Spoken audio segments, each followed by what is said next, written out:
Hi అండి, good morning. Welcome to worthy arts. మనకి ఈరోజు వచ్చినటువంటి సైట్ 2 ఎకరాల సైట్ అండి. ప్యూర్ రెడ్ సాయిల్తో రావడం జరిగింది. సిద్దిపేట జిల్లాకి కేవలం ఒక 10 కిలోమీటర్ల దూరంలో, కరీంనగర్ టు సిద్దిపేట హైవేకి కేవలం 3 కిలోమీటర్ల దూరంలో, మనకు రింగ్ రోడ్ నుంచి కేవలం మనకు ఒక 300 మీటర్ల దూరంలో ఒక 2 ఎకరాల సైట్ రావడం జరిగిందండి. మనం లోపలికి వెళ్ళి చూసుకున్నట్టయితే మనకి మట్టి రోడ్డు 33 ఫీట్ రోడ్ అండి. 33 ఫీట్ రోడ్ నుంచి కొంచెం లోపలికి వెళ్తే మనకి ఈ సైట్ ఉంటుందండి. మనం లోపలికి వెళ్ళి చూద్దాం అండి. మనకు సైట్లోకి రావడానికి దారి ఈ ఈ దారి నుండి మనకు ఈ సైట్లోకి రావడం జరుగుతుంది. సైట్ వచ్చేసి మనకు 2 ఎకరాల ప్యూర్ రెడ్ సాయిల్ సైట్ అండి. మనకు చాలా మంచి సైట్ అండి, చాలా ప్యూర్ రెడ్ సాయిల్. మనకు ఈ సైట్ వచ్చేసి కేవలం ఒక ఎకరాకి 36 లక్షల రూపాయలు చెప్తున్నారండి.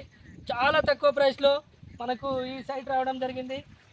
ఈ సైట్ నుంచి డిస్టెన్సెస్ చూసుకున్నట్టయితే జేబీఎస్ నుంచి 100 కిలోమీటర్ల దూరంలో, షామీర్పేట నుంచి 80 కిలోమీటర్ల దూరంలో, సిద్దిపేట జిల్లాకు కేవలం 10 కిలోమీటర్ల దూరంలో, కరీంనగర్ టు సిద్దిపేట హైవేకి కేవలం 3 కిలోమీటర్ల దూరంలో మనకు చాలా మంచి సైట్ రావడం జరిగిందండి. వర్తి ఆర్ట్స్ కస్టమర్లు అందరూ ఈ సైట్ని విజిట్ చేసి మీ సొంతం చేసుకోవాలని మనస్ఫూర్తిగా కోరుకుంటున్నామండి. బంగారం పైన ఇన్వెస్ట్మెంట్ చేయడం ఆపేసి మన భూమి పైన ఇన్వెస్ట్మెంట్ చేయడం మొదలుపెట్టండి. ఈ భూమి పైన ఇన్వెస్ట్ చేయడం వల్ల మనకు ఈరోజు కాకుండా రేపు మంచి లాభాలు వచ్చే అవకాశం ఉంది. కాబట్టి ప్రతి ఒక్క వర్తియార్డ్ కస్టమర్లు అందరూ ఈ సైట్ను విజిట్ చేసి మీ సొంతం చేసుకోవాలని మనస్ఫూర్తిగా కోరుకుంటున్నామండి. థ్యాంక్ యూ అండి.